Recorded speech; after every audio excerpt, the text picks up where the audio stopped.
Hello everybody, welcome to Lutys Chainsaw Mods once again. I've got my CS580, well it's one of the Zenoa clones that I own. This is the one that revs to 18,500 RPMs. I was out in the forest not too long ago and attempted to give it a day's work. It started off okay, but then as it got warm it sounded like it was sucking air. It was going weak, losing power, and then when I was getting it to tick over it was just racing away. So I did try tuning it just in case it had gone out of tune or something, but no, it wasn't playing ball, so I gave up on it, put it up, and I used some of my other stuff. So I thought I'd just have a bit of a look, see what I could find. So I started off, I had a look at this crank seal. This is the one underneath the oil pump. Took all the oil pump off and everything and had a look at it, and the seal had just popped out a bit, just gone out at an angle, but it was obviously enough to cause an issue. I thought, oh great, I've sorted this. I started putting these seals in with a bit of super glue, these crank seals. It's the smaller one on this, the underneath the oil pump. Yeah, I started putting super glue on them, but it's a bit tricky with super glue because obviously it dries so quick. You need to be sure that the seal is going to strike straight in, or it's just going to bind, and then it's not going to be right. So anyway, I knocked the seal back in. I did put a bit of glue around it, knocked the seal back in, and I ran it. It seemed to tune up okay. It actually started a lot better than it has been, so obviously that was another sign that the seal was leaking. Poor starting. But anyway, I tuned it up, and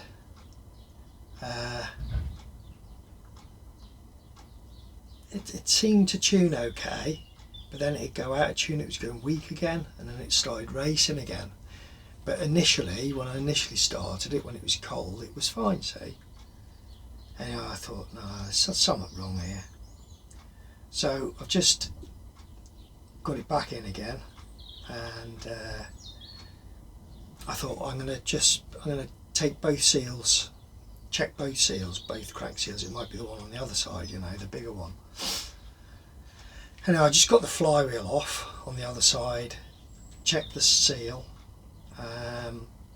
The other one looks alright, but I'm going to change that today because I've got the flywheel off now anyway. I'm going to do it. Anyway, this is the one that I was talking about, which had flipped at an angle underneath the oil pump. So let me just show you.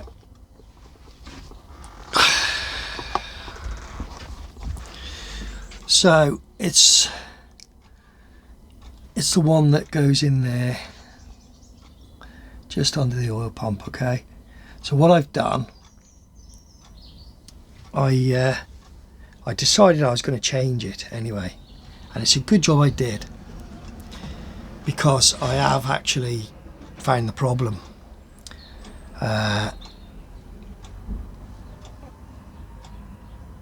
That's the seal, that's the back of the seal, okay? So what you could see from the other side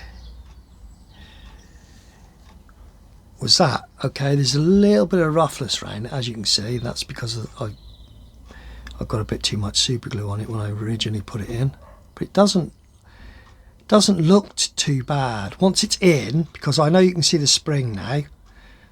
the spring retainer that holds the seal together, but from the outside it looked alright. The outer lip and everything looks good on it.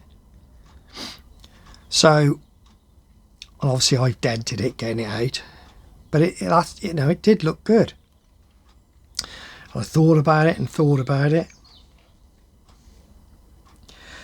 and so I thought, no, sod it, I'll take it out. So I pulled it out, and I found the inner part of the seal here was resting up against the bearing, and that's how it came out. Okay, so it just goes to show you that, you know, sometimes sometimes you just got to take them out, haven't you? You know, you've got to just do it. Like, might put you on the stand actually. No, you'll be alright on there, I think. Yeah, you've got to just do it.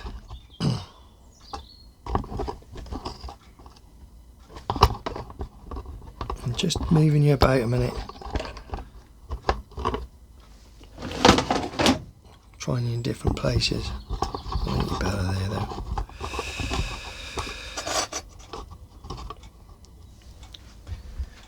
Yeah, you just got to do it. You know. And now, luckily, I took the chance. I thought, no, sorry, I'll pull it out. It could be worn or something, because I know this revs its nuts off. And I think what's actually happened, because this seal had come out, it was only out by about 1.5 mil, I think, from the one end, but because it's at such an angle, I think with it revving so hard, it's just burnt into the bottom edge of the seal, because it was tipped, wasn't running true, and it's obviously just tore the seal up. But again, you know, I can't stress too much really the fact that, you know, when you look at them, I mean, yeah, there's a little hole in the bottom of that one where I've had a self tap to get it out, but you look at the outer lips on these seals, they look alright, to be fair. This is the new one that's going to go in, but when you look at the other one, it does look alright. And it just shows how sometimes you've just got to think outside the box and believe in your own knowledge. At the end of the day, I was convinced it was sucking air. So to me, it would either be the crank seals or the intake manifold that I make. There's a possibility that it could have had a crack in it, because I make them out of steel. I do put a rubber damper underneath the carburetor to try and take the weight, if you like, of the carburetor, to try and reduce the stress on the intake. But obviously, because they're steel, they could crack.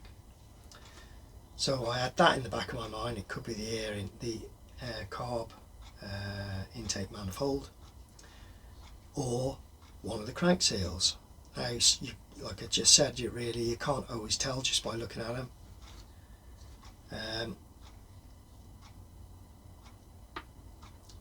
You know, so you just have to bite the bullet sometimes, don't you? You know, like I said, I've narrowed it down to two things really. The next thing would have been the intake. But I thought, well, I've got it apart. I thought I might as well just change these seals anyway. So there we go. So that looks like it could just be this. I'm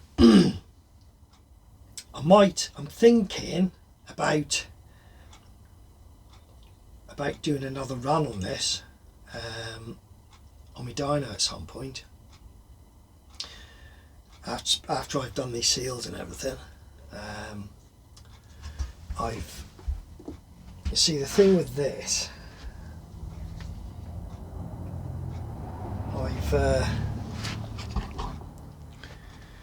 when I built this originally, I wanted to do a slight mod on there. I had to do a slight mod, to be honest with you, or something to the muffler, because you know, it's got raised compression, it's fully ported, the squish is down to 0.75 of a millimetre. What else have I done? Oh yeah, it's got a big intake manifold, very very wide ports on it, extremely wide ports on it, and it's got a Husqvarna 372 carburetor on it. So you know, it's had a hell of a lot done to this. Homemade free flowing air filters for them and all the rest of it. Like, I mean, the only thing I haven't done is increase the cc of it. It's still 58cc. I'm not really... I like to try and get the maximum power out of a smaller engine that I can. So, yeah, because it's so powerful, because it's been modified so heavily, I knew I had to do something at least to this muffler. So all I've done to the muffler basically is I've ground larger holes inside. There's a can that goes over the exhaust port on these, and it's got smallish holes in it, probably about 12mm holes, something like that. Anyway, I've opened them holes up to about 20mm each side, so they're really nice and wide. But there's no sonic cone in this, and you probably can see, actually, can you see that, you see how the exhaust is wet? I don't know if you can see that. Can you see how the exhaust ports are wet? You know, that to me says that this exhaust isn't holding back. It's not holding back the fuel air mix well enough. So I've got a really good flow through this, through the carburetor, the intakes, all the ports, transfers and everything, and it's flowing. Because it revs to 18,500 RPM, I know I've got good flow. That's why I had to open the muffler up, because otherwise it would have restricted it a lot. Now, I'm not saying that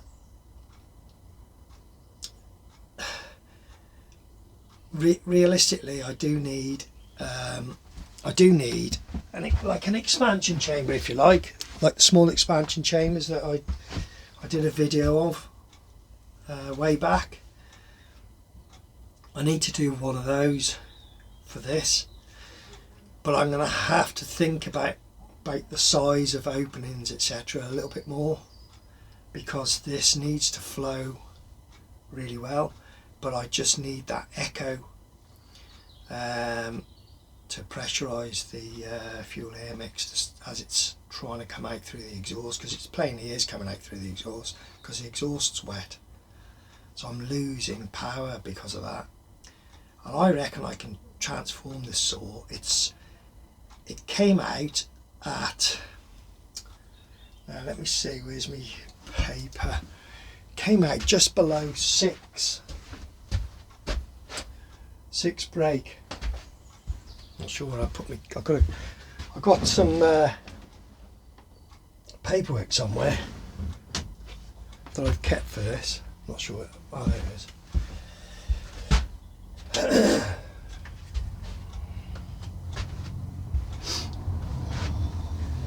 Yeah, so it came out at 5.934 horsepower, just a smidge under 6 horse, and it pushed that at 13,000 RPM. That's its best, highest reading. So I've got this as a comparison, So I think what I'm going to do, I'll do a run first, because this, I mean, them crank seals could have been leaking a little bit when I did this, I don't know.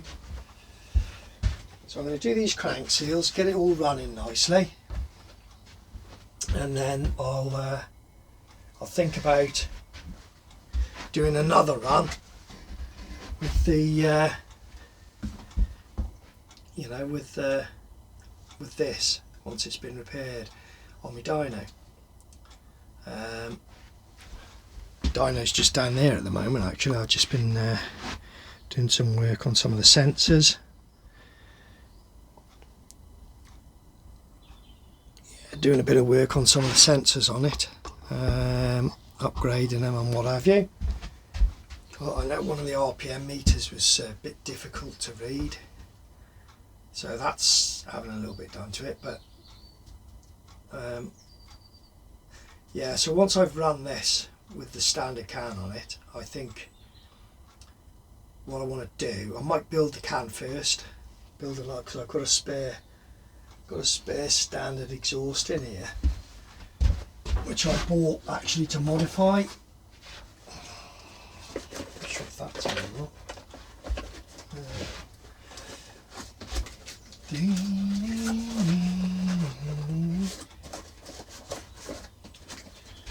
Yeah, I've got a new exhaust for this. Here it is. I found it now. Lovely.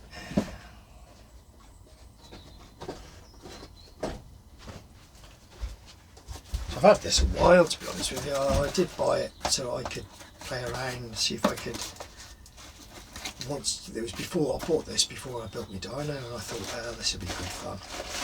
This would be great fun. This. It's got gaskets with it as well. Can't remember how much I paid for this. So I've had it so long. It's identical to that one, you know. Oh, actually, you can see in here. You can see in here what I've done to it, I think. Let's see if we can get you to look. Have a little look in there. Hang on. I'll have to just get my torch because I don't think you can see properly. Ah, there you go. Can you see inside there? Look. There's a box. And it completely engulfs the exhaust. See? It's all the way around it. Now you've got two holes in the bottom of the box and a hole straight ahead. Really, that one straight ahead I'd say is probably a bad idea, because then you're going to lose all of your echoing unless you take that plate out altogether. But anyway, so what I did, I left them two holes in the bottom, and that one there I left. At the side I put a 20mm hole, and the other side I put another 20mm hole, and it's making it, you know, it's brought the RPMs up, obviously, you know, because this does push 18,500 RPM. So that's something that I really look forward to doing that. I'll cut the can up. I've worked out. See, as I explained before, you know, expansion chambers, they're great. They work really well, but they're not practical on a chainsaw, well, I don't think anyway, especially if you're using them for sawing. So ideally you need a set sized chamber according to the size of your motor, how hard you want it to rev, etc, etc, where you want the power band to come in. I like a high power band because it does make them cut fast. As I said, this one here cuts at its best at 13,000 RPM, pushes the most power then. So it's good to keep the speed up, but you've still got to be able to hold back that fuel air mix, because I'm sure I can improve this if I do it right. But you know, I'm not going to be able to make the chamber big enough And as I said on my other video with expansion chambers, I mimic a bigger chamber by putting a pressure relief pipe or hole or something onto the can itself, so it mimics a bigger chamber. And then I fit my sonic cone as far away from the exhaust port as possible. So I usually stick them right on the front so that it can send the echoes back into the exhaust port. So it will still relieve all the exhaust fumes will come out, but the echo will hit against the fuel air mix and help to hold it back.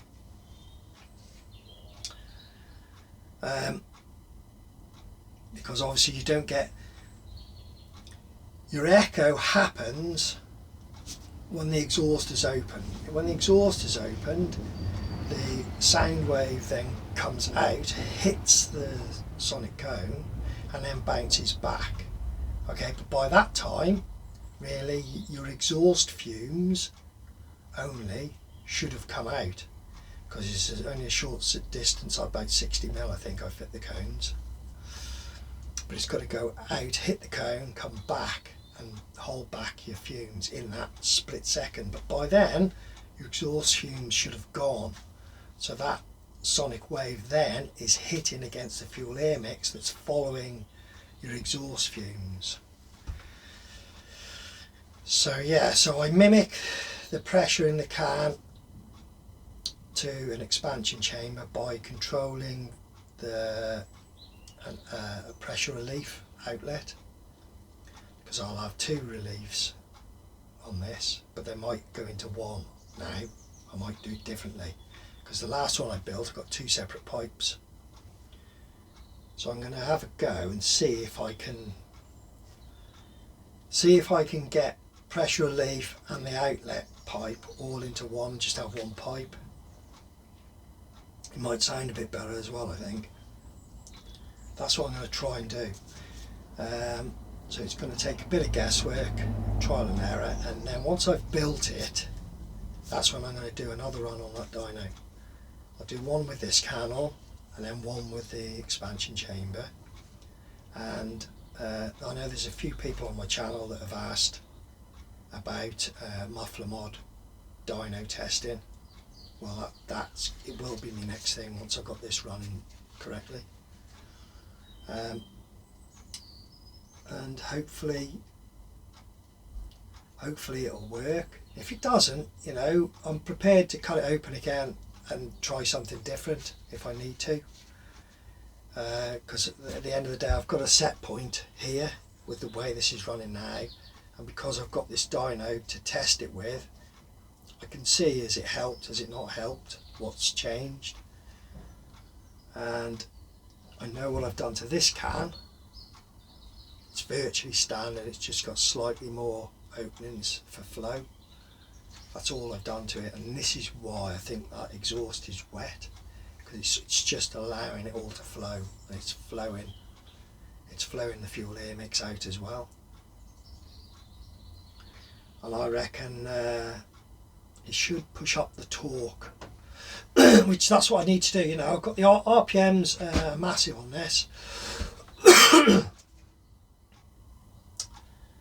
So I need to bring up the torque. If I bring up the torque a little bit, that will then bring up the horsepower as well, as long as I can keep the RPMs high. It's a balance between two, because the calculation for horsepower is torque times RPM divided by 5252. That's what the calculation is.